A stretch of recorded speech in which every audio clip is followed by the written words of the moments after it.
a great honor. I'm excited about having a year to try and implement some things, and I think it's a great time for economics, so I think there's a lot to be done, and I'm really looking forward to the year ahead.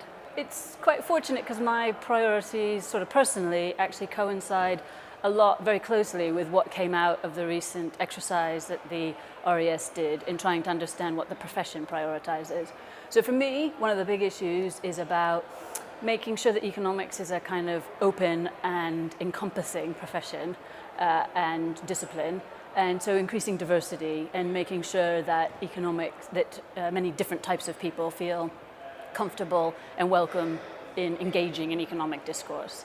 And I think very closely related to achieving that kind of diversity is ensuring that economists communicate well, not only between each other, but with a broader range of the population. I definitely think that encouraging more women to enter into economics and participate in the debate is important. I think it's also very important, though, that we're open to people from state schools, from working class backgrounds, from ethnic minorities, and actually just people who have different views in economics.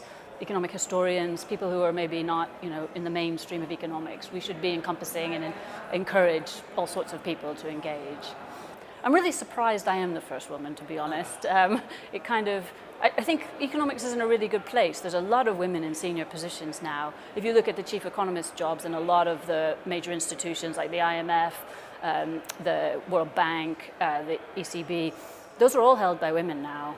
And so I think it's really, the world is changing, not just in economics. We've seen it with the Me Too movement and all sorts of things. So there's a lot of work to do.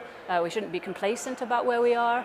But I think it's, as far as women are concerned, the opportunities are there. We are also looking, there's a lot of challenges. The main way that the Royal Economic Society is funded is through the journal. And there's a lot of challenges going forward in the way that the publishing market works and whether that is going to be a sustainable stream of income. And we are looking at ways that we can partner with other organizations, in particularly corporations, but that share our values. So I think, sponsorship is always something we need to be careful about because we want to ensure that we partner with organizations that share our values of promoting diversity and open communication. But I think there are organizations out there, and we're definitely actively looking for ways that we can do that in creative ways. Economics is, I think, intellectually in a really good place. I think in terms of how it communicates its findings and what it knows and what it doesn't know outside of the profession, it faces some important challenges. Post-financial crash, the public kind of lost a lot of confidence in economics. And so I think there's a lot of work for organizations like the RES and like professional economists to do in building trust back in economics.